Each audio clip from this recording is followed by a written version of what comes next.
Oi, eu sou a Esther e esse é o Teca Talks, um espaço em que a gente fala muito e sobre muito. O episódio de hoje veio a partir de uma grande chamada de atenção que sinto eu que levei de Deus no meu último devocional.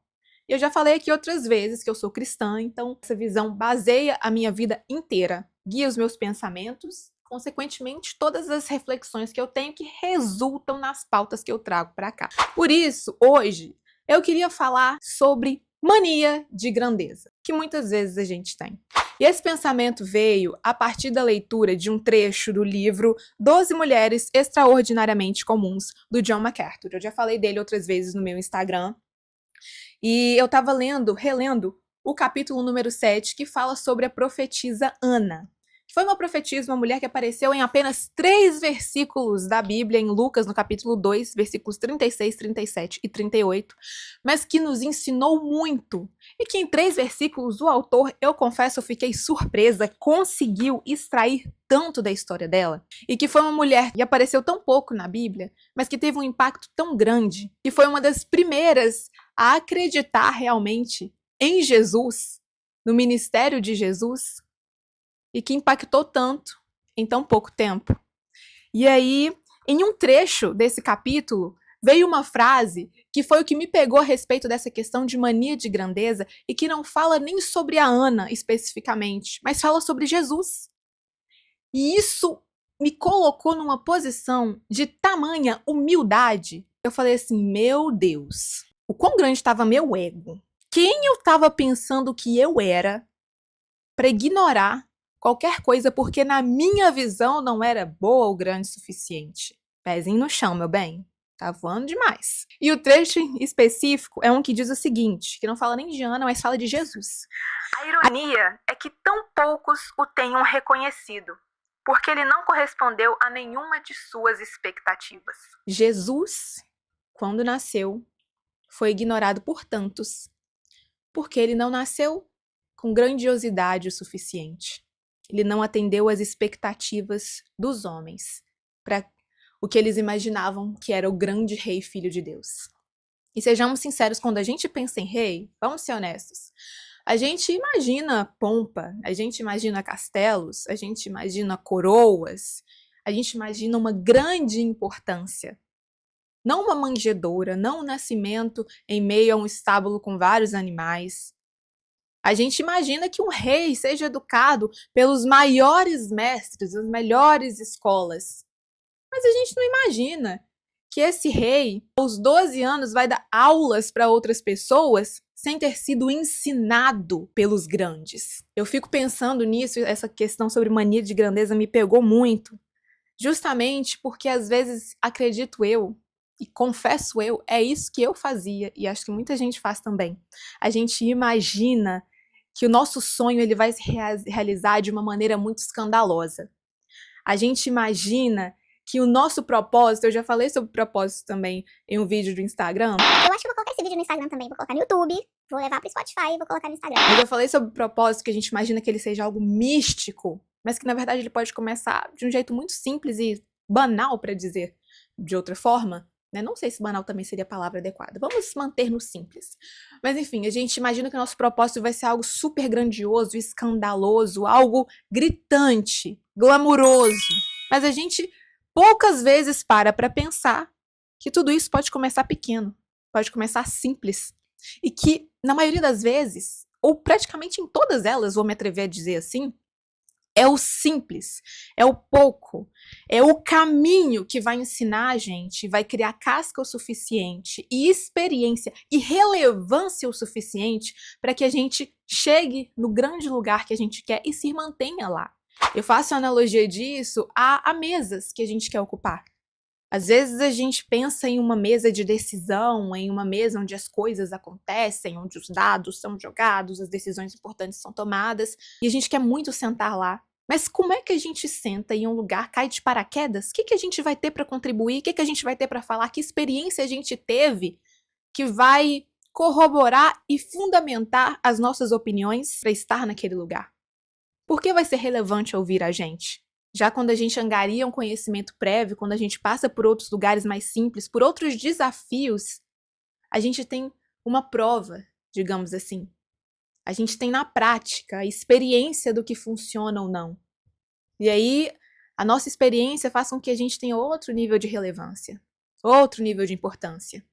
E faz muito mais provável que a gente permaneça onde a gente chegou. E quando a gente imagina, falo agora de um jeito, de uma forma muito pessoal, porque quem me conhece sabe, mas meus amigos mais próximos sabem que eu sou muito sonhadora. Quantas vezes eu já não sonhei com o máximo do máximo, que pra mim é tão maravilhoso, só que quando eu parei pra pensar no caminho que eu ia ter que percorrer, me deu um desânimo, me deu uma canseira. Eu falo isso, por exemplo, em relação à produção de conteúdo. Eu já compartilhei outras vezes aqui. Eu compartilhava mais porque era uma coisa muito maior pra mim, que o sonho da minha vida era ser apresentadora de TV.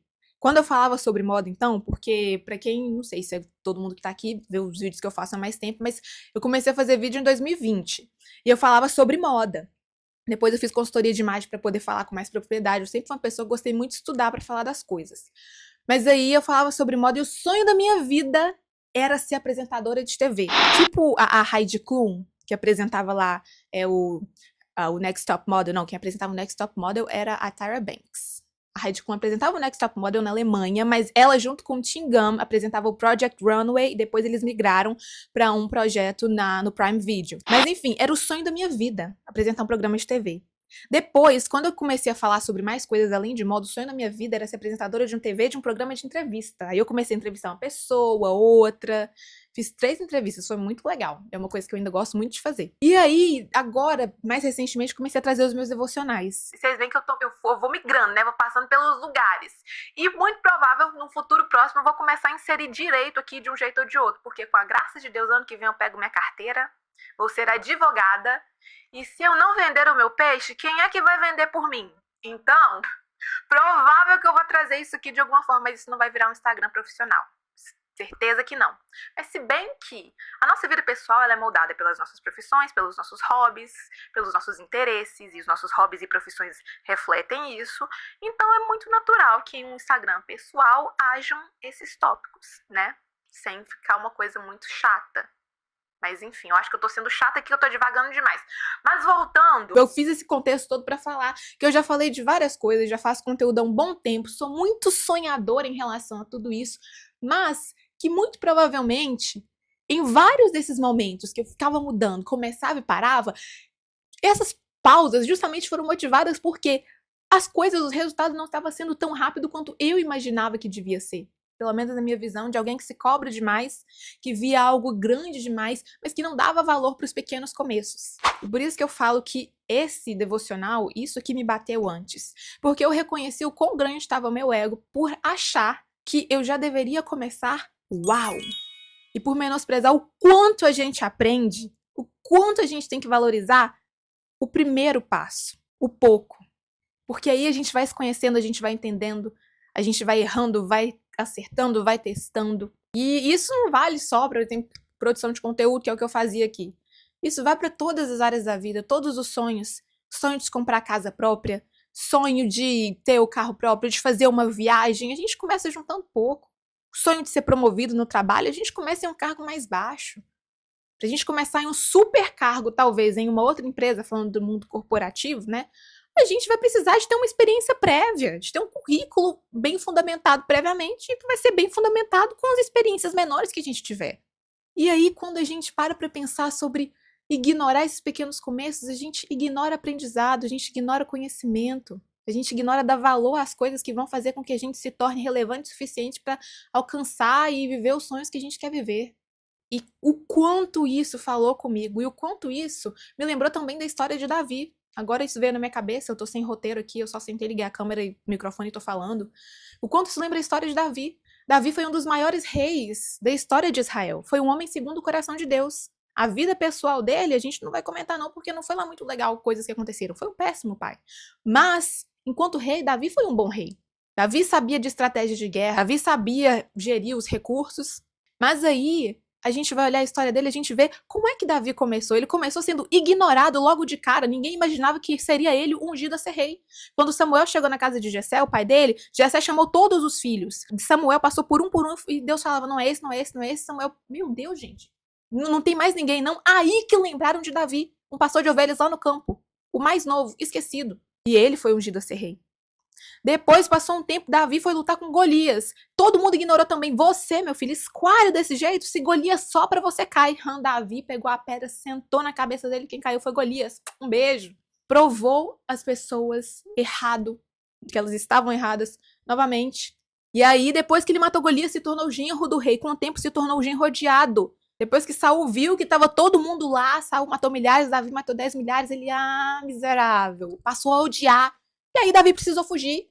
E fugindo, ele foi aprendendo, tendo experiências de luta, aprendendo a pensar de forma estratégica. E aí, quando ele se tornou rei, todas essas experiências eu tenho certeza que fundamentaram o seu comportamento enquanto líder. Muito provavelmente ele não imaginou isso quando ele foi ungido.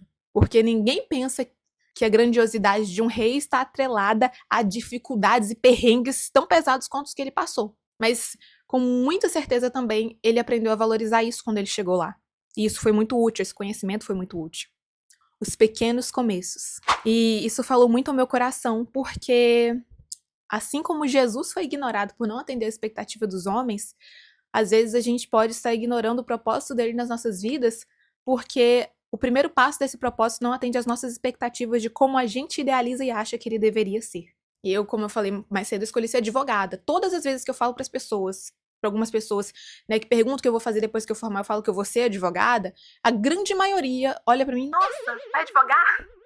Com uma cara, acha que eu, como a minha mãe também, muita gente pensa que eu escolhi direito por conta da minha mãe, que eu quero fazer concurso como ela, mas isso podia estar mais longe de ser verdade. Minha mãe nunca me incentivou a fazer direito, por ela podia fazer o que eu quisesse. Nunca teve uma época que eu falei assim, mãe, eu vou fazer moda. E ela, vai minha filha, onde tem? É Belo Horizonte, é São Paulo, pra onde você quer ir? Vai, tô aqui pra te ajudar. E aí falei que eu ia fazer jornalismo, ela, vai. No meio da faculdade de Direito eu falei que eu ia mudar pra jornalismo, ela disse, vamos. Ela me ajudou a pesquisar grade e tudo, mas fiquei no Direito mesmo. Enfim, e aí depois que eu entrei na faculdade eu percebi que realmente ainda concurso era mais longe ainda do que eu tinha vontade de fazer. E aí as pessoas, quando eu falo que eu vou advogar, nossa, mas o concurso, né? O mercado tá saturado, o início é muito difícil, beleza. Realmente, o início é muito difícil para todo mundo. Eu tenho plena consciência de que não vai ser fácil. Os primeiros anos vai ser abaixar minha cabeça, trabalhar muito, estudar o triplo, até conseguir chegar onde eu tenho vontade de chegar. Mas aí eu olho para quem já chegou lá e eu vejo que todas essas pessoas falam exatamente sobre isso. Que é possível, mas não é fácil. Que o começo é difícil para todo mundo. Que o caminho é árduo, mas que dá para chegar lá, mas que vale a pena. E eu faço uma coisa que a minha mãe me ensinou a fazer. Olhe para quem deu certo, olhe para quem conseguiu. E feche os ouvidos para quem sequer tem experiência na área que você quer trabalhar, ou, enfim, naquilo que você quer fazer. Falei de trabalho, mas isso vale para todas as outras coisas, sonhos e tal. Às vezes eu quero fazer uma viagem para fora. Sonha, vai, se programa, planeja, imagina. Se vier alguém falar assim, mas tal lugar é muito... Você já foi? Se não foi, já fui, minha experiência foi horrível. Beleza, vou ver o que você fez. Talvez eu não repita o que você fez pra minha experiência ser diferente. Ou vai ser ruim igual também, mas enfim, história pra contar. Seja como for, a gente precisa aprender a valorizar os pequenos começos. A gente precisa deixar de ignorar Jesus porque ele não chegou da forma como a gente imaginou que ele devia chegar. E é muito possível e provável que quando a gente começar a fazer isso, a gente vai ver o mundo com os olhos diferentes, com os olhos mais gratos. A gente vai se tornar pessoas muito mais capacitadas, com um conhecimento muito maior, pessoas mais agradáveis, pessoas mais dispostas, pessoas que têm mais a agregar, porque a gente vai olhar para tudo com um olhar de aprendizado e não de cobrança e de menosprezo, porque não é como a gente pensou que deveria ser. Que nós não nos deixemos ser tomados pela nossa mania de grandeza. Que a gente aprenda todos os dias com os pequenos começos. Até o próximo!